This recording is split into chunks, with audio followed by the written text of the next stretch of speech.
पहलो नंबर पाकिस्तानी, ॿियो नंबर जो मां टकर तराइण वारो आहे टकरी, टियों नंबर ॻाल्हि आहे तूं जो स्टार्ट प्रोग्राम करण मूंखे वड़ियो ई न छो छाकाणि रमज़ान ते माण्हू चवंदा रमज़ान मुबारक, ईद ते चवंदो ईद मुबारक, क़ुर तुंहिंजो पाड़ा पटे तोखे कंपेयर कीअं कयो आहे?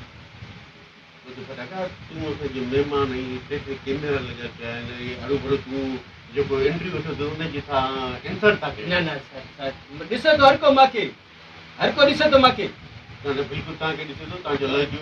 गुलू छा हाल आहे गुलू? ईद मुबारक हुजे तोखे, क़ुरानी पैसा न पुॼायो आहे छो? असांजो ट्रक मुफ़्त जो हुयो छा? गुलू मुंहिंजो कर्ज़ ई आहे। गुलू तव्हांजो कर्ज़ आहे? चए ईद ते पैसा ॾींदो मां, असां ट्रक इहे मुफ़्त जो आहे छा तुंहिंजो लोड खयोसीं? पर इहो फटाका साहिबु आऊं ॿुधो आहे त नाज़रीन जेको आहे त परेशान आहे तव्हांजे लाइ, त तव्हां कंहिं दौर में शाइरी बि कई। हा शाइरी में एॾो वॾो शाइर आहे, एॾो वॾो शाइर आहे जो जहिड़े गिली को टपंदो आहे माण्हू चवंदा आहिनि पर्दे वारा पर्दो करो, वॾो शाइर टपे थो। जी पर्दे वारा पर्दो कयो, वॾो शाइर टपे थो। तव्हां पाण शाइर आहियो? ॿुधायो हिकिड़ो को VIP को शाइर ॿुधायो। हाणे उहो कलाम ॿुधो थी, लख लॻा त बि लाई तुम पंहिंजे पीउ खे मनाई तुम। इहो त मंताज मोलाई जो आहे। पोइ मां कहिड़ो चवां थो मुंहिंजे पीउ जो आहे, तोखे चवां थो ॿुधो थी न?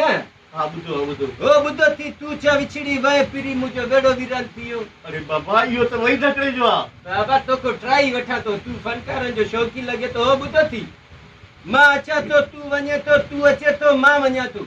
इहो त मां ॿुधो ई कोन्हे। इहो मुंहिंजो कलाम आहे। नाज़रीन बहरहाल तव्हांजे प्रकार कहिड़ो शाइर आहे? बहरहाल इहो ॿुधायो त मां इहो ॿुधो आहे तव्हांखे गुलूकारी जो शौक़ु आहे। हा यार हिकिड़ी हंधि ते मां महफ़िल करण, जी जी अची जो कलाम नथी सिर थो वञे, नथी जेको आहे दम थो वञे, नथी सिर थो वञे। वाह वाह। कलाम शुरू कयमि सही, हे माण्हू अची बंदूकनि सां बीह रहिया। इहो कीअं? क़ुरानी तुंहिंजो कलाम शुरू थियो, असांजा 4 पोड़ा ॻोठ में मरी विया आहिनि।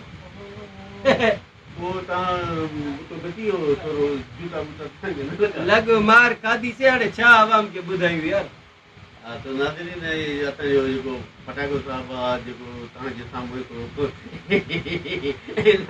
हिकिड़ो अंदाज़ ऐं टेबल पेश कयो। हाणे असां ॿिन्हिनि खे इजाज़त ॾींदो। ख़ुदा हाफ़िज़।